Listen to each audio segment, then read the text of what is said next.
Bienvenidas y bienvenidos a esta exploración. Hoy tenemos un material que, bueno, es denso pero de verdad fascinante. Parece ser una clase, quizá una discusión académica, sobre conceptos clave del psicoanálisis de Freud. Nuestra idea es tratar de extraer las ideas principales sobre la represión. Ese mecanismo tan misterioso, ¿no? Que según Freud, pues moldea muchísimo de nuestra vida interior. Desde sueños hasta síntomas. Exactamente. Vamos a meternos de lleno en cómo esta teoría explica el inconsciente, la fuerza de las pulsiones y qué pasa cuando esas pulsiones chocan con la realidad, digamos. Es como un viaje, ¿no? A las profundidades de la mente, para entender esa parte oculta que influye tanto en nuestro día a día. Perfecto. Pues entremos en materia. El concepto central aquí, la estrella, es la represión. La fuente que analizamos deja muy claro que no es cualquier defensa, ¿eh? Es algo bien específico. ¿Qué es lo que la hace única? Su blanco. ¿Hacia dónde apunta? La represión, según lo plantea Freud, no va directo contra la pulsión. O sea, no contra esa energía psíquica constante, ese empuje que viene del cuerpo, sino contra sus representantes mentales. Es decir, actúa sobre las ideas, las imágenes, los pensamientos que asociamos a esa pulsión en la mente. O sea, no es que borremos la energía o el deseo como tal, sino la etiqueta mental que le ponemos, la idea que la representa. Eso ya es un giro interesante. No es como uno se lo imagina de entrada. Justamente. Y eso la diferencia de otros caminos que puede tomar la pulsión, ¿sabes? Como eso de transformarse en lo contrario. Piensa en el amor que se vuelve odio, por ejemplo. Claro. O volverse contra uno mismo. Esos otros destinos sí parecen afectar más directamente la energía pulsional. La represión, en cambio, es como una censura específica sobre el contenido mental asociado. Entendido. Y la fuente le dedica un buen rato a una cuestión de traducción del alemán, una que parece crucial, la diferencia entre Vorstellung y Repräsentanz. ¿Por qué tanto énfasis en eso? Es que ahí radica una confusión que puede distorsionar toda la idea freudiana. Freud usa Repräsentanz para hablar de la pulsión misma, como si fuera una especie de delegada del cuerpo en la mente. Es la exigencia constante de trabajo psíquico, la fuerza bruta, por así decirlo. Ya. Pero, cuando habla de aquello que específicamente se reprime, él usa Vorstellung. Y eso se traduce mejor como idea, como representación mental, una imagen concreta. ¿Y el error fue? Confundirlas, usar una por otra. El problema fue traducir Vorstellung también como representante. Eso llevó a la idea de un representante representativo reprimido. Y eso hizo pensar que la pulsión tenía una imagen fija, universal, casi como un instinto animal, con un objetivo ya definido. Ah, claro. Pero lo radical del planteo de Freud es que la pulsión humana no tiene esa imagen única. Es una fuerza mucho más plástica, que busca conectarse a distintas ideas, a distintas Vorstellungen. A ver si entiendo con una analogía simple. Si la pulsión, la Repräsentanz, fuera como la electricidad general que llega a una casa. La Vorstellung sería un aparato específico, una idea concreta, un foco, que usa esa electricidad. Y la represión corta la luz a ese aparato, a esa idea. No apaga el suministro general de la casa. Excelente analogía. Captura muy bien la esencia. Se reprime la idea específica, la Vorstellung, no la fuerza pulsional como tal, la Repräsentanz, que sigue ahí buscando otras vías de descarga. Bien, creo que ya tenemos más claro qué es. Ahora, la pregunta es, ¿dónde y por qué empieza todo esto? La fuente nos lleva, casi inevitablemente, al complejo de Edipo. Y a un caso clínico famosísimo, el hombre de los lobos. Así es.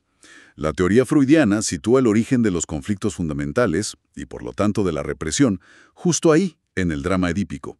El caso del hombre de los lobos es paradigmático.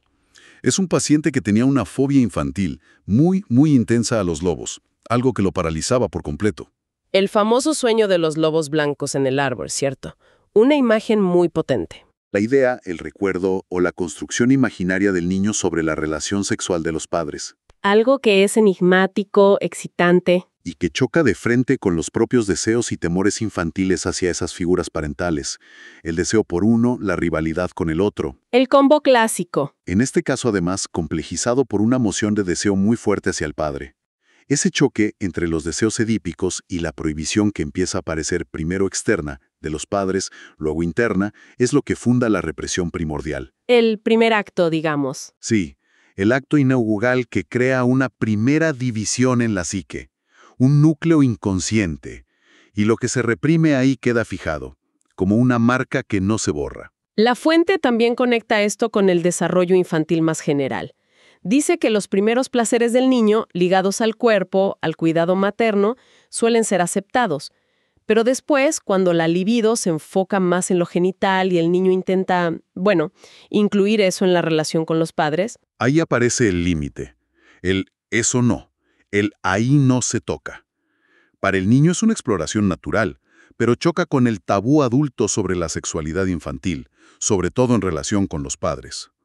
Ese encuentro con la prohibición es clave para que se instaure la represión sobre esas representaciones, esas Vorstellungen, ligadas a los deseos infantiles hacia los padres. O sea que ese momento del no de los padres es casi como poner el primer ladrillo en el muro que separa lo consciente de lo inconsciente. Una frontera necesaria parece, según esta teoría. Se podría ver así, ¿sí? Es el momento en que la exigencia cultural, familiar, impone un límite a la moción pulsional y fuerza una primera renuncia que termina estructurando la psique. Vale, se establece ese núcleo inconsciente con la represión primordial. Pero la cosa no termina ahí, ¿verdad? La fuente insiste mucho en que lo reprimido sigue activo y habla de retoños. ¿Cómo funciona eso? Es que lo reprimido primordialmente no desaparece.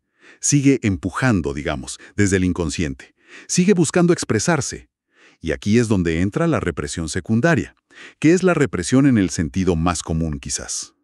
Ya no actúa sobre el núcleo original, ese está bien enterrado, bien fijado, sino sobre sus derivados. Sus derivados. Sí, pensamientos, recuerdos, fantasías, cualquier cosa que se conecte por asociación con lo reprimido originalmente. Como si la censura interna tuviera que estar siempre alerta. No solo para el gran secreto original, sino para cualquier cosa que lo recuerde o se le parezca. Exactamente. Es una represión mucho más dinámica, más selectiva. Freud usaba una metáfora de su época. Si la policía no puede atrapar al líder de la banda, lo reprimido primordial, pues arresta a sus cómplices o asociados, los retoños. O sea, la energía que no pudo salir por la puerta principal busca ventanas. Algo así. Busca caminos alternativos, conectándose a otras ideas que sí pueden, digamos, asomarse a la conciencia, aunque disfrazadas. Y esto lo vemos en los casos clínicos. ¿Cómo se manifiesta ese desvío, ese disfraz? Claramente. En el caso de Elizabeth R., que Freud trató por unos dolores en una pierna, el análisis vinculó ese síntoma físico a conflictos afectivos reprimidos. Y volviendo al hombre de los lobos, el conflicto original reprimido, su compleja relación con el padre, no podía expresarse directamente. Estaba censurado. Exacto. Entonces, la carga emocional se desplazó y retornó disfrazada como un miedo terrible, irracional, a los lobos. El lobo se convirtió en el representante sustituto del padre, temido y deseado a la vez. Aquí la fuente introduce una idea que me parece central y, bastante sorprendente. Dice que, tras la represión secundaria, la representación original se divide en dos, y cada parte sigue un camino distinto. Precisamente, este es uno de los puntos más finos y más cruciales de toda la teoría. La represión logra separar dos componentes que originalmente iban juntos. Por un lado, la idea, la Vorstellung, el contenido mental, la imagen o el pensamiento. Ajá. Y por otro lado, el monto de afecto. La carga emocional, la intensidad, el factor cuantitativo, diría Freud. ¿Y qué pasa con cada uno de esos componentes separados? La idea es desalojada de la conciencia. Se va al inconsciente. Queda reprimida. Pero, y aquí está lo fascinante, el afecto, la emoción, no se vuelve inconsciente de la misma manera. No desaparece así nomás, sino que tiene otros destinos posibles. ¿Y cuáles serían esos destinos para la emoción que se quedó huérfana, digamos, una vez que su idea original fue reprimida? Freud describe principalmente tres destinos. 1. Puede ser sofocado. Simplemente es oprimido de la conciencia. Deja como un vacío afectivo. Se apaga. O parece apagarse. 2. Puede transformarse cualitativamente en angustia. Una angustia que a veces parece flotante, sin motivo aparente, o que se liga a cualquier otra cosa que ande por ahí. Ya. Y 3. Puede ligarse a otra idea, a un retoño asociativo y permanecer en la conciencia, pero como un afecto diferente al original. El ejemplo del hombre de los lobos es perfecto para esto. El afecto original hacia el padre, amor, temor, se reprime junto con la idea, pero retorna transformado en miedo intenso y ahora ligado a la idea del lobo. Entonces, si entiendo bien, el tipo de síntoma o malestar que alguien podría desarrollar dependería mucho de qué camino tome esa emoción desligada de su idea original. Esa es exactamente la correlación que establece Freud. Él conecta estos 3 destinos del afecto con las 3 grandes neurosis de transferencia que describió. 1. La histeria de conversión. El afecto parece sofocado y la energía como que salta al cuerpo. Genera un síntoma físico, como el dolor de pierna de Elizabeth R. Claro. 2. La histeria de angustia o fobia. El afecto se transforma masivamente en angustia, y esa angustia luego se ancla, se fija a un objeto o situación externa, el miedo a los lobos, por ejemplo. Ya veo. Y 3. La neurosis obsesiva. Aquí el afecto se desplaza a otras ideas, a menudo triviales, y puede dar lugar a pensamientos o rituales compulsivos, mientras que la emoción original parece desconectada o hasta inapropiada para la idea a la que se liga. Visto así, los síntomas sean físicos, fobias, obsesiones, pero también los sueños, los lapsus al hablar, serían como fantasmas del pasado, ecos distorsionados del conflicto original reprimido, que intentan volver a hacerse oír de alguna manera. Esa es la esencia misma del concepto de retorno de lo reprimido. Son lo que Freud llamó formaciones de compromiso. Soluciones a medias. No permiten que algo de lo inconsciente aflore, pero de forma disfrazada, irreconocible a simple vista. La teoría sugiere que la vida psíquica de alguien con estructura neurótica está marcada por esta tensión constante entre la represión y lo reprimido que puja por retornar. Son como los fantasmas en la máquina de nuestra mente, ¿sí? Fascinante y, la verdad, un poco inquietante también.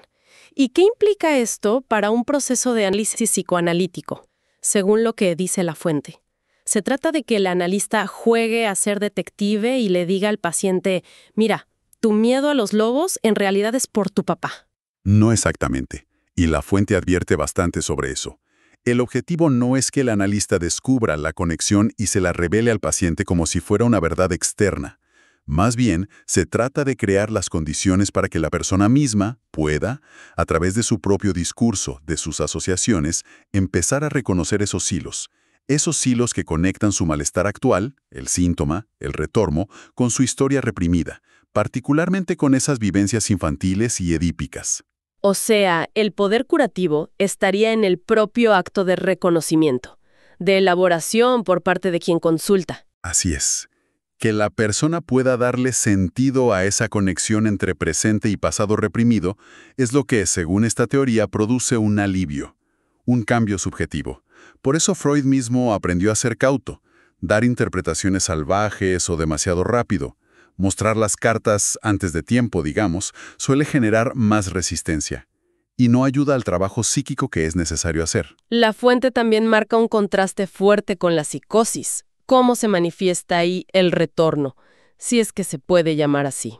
La diferencia que sugiere es radical. Mientras en la neurosis lo reprimido retorna desde adentro, como un síntoma subjetivo, mi dolor, mi miedo, mi idea obsesiva. Algo interno. Sí. En la psicosis, en cambio, aquello que falló en ser simbolizado y reprimido adecuadamente en la infancia, lo que Lacan después llamaría forclusión, retornaría desde lo real, no como un enigma interno, sino como una certeza externa, delirante o alucinatoria. El ejemplo que daba la fuente era muy gráfico. El neurótico ve algo imposible, una vaca volando, y se pregunta, ¿qué me pasa a mí? Exacto. Mientras que el psicótico lo vive como un mensaje externo real. Dios me habla a través de la vaca voladora. La vivencia es totalmente distinta. Totalmente. La experiencia no es de un enigma subjetivo, sino de una realidad externa irrefutable. Y esto se vincula a la idea de que hay un momento crucial en la infancia para que la represión primordial y la simbolización asociada al Edipo se establezcan bien. Si eso falla, la estructura psíquica que resulta es diferente, y se la considera, teóricamente, más vulnerable a los embates de la vida.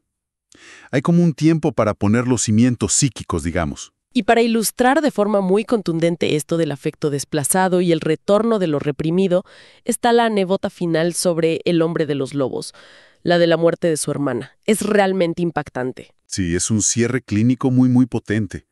Él le cuenta a Freud que cuando su hermana mayor, con la que tenía una relación compleja, mucha rivalidad por el favor del padre, se suicidó. Él no sintió tristeza, ninguna. Al contrario, dice que sintió alivio, y hasta un pensamiento cínico sobre la herencia. Una reacción que choca, ¿no? Por su frialdad. Sin duda. Pero lo extraordinario viene después. Tiempo más tarde, visitando Moscú, se le ocurrió ir a la tumba de Lermontov, un poeta ruso muy admirado por su padre y también por su hermana, que de hecho escribía. El hombre de los lobos dice que a él la literatura ni le iba ni le venía. No le importaba. Para nada. Sin embargo, frente a la tumba de ese poeta, que funcionaba como un símbolo condensado del padre y la hermana, se encontró llorando desconsoladamente, sin entender por qué. Increíble.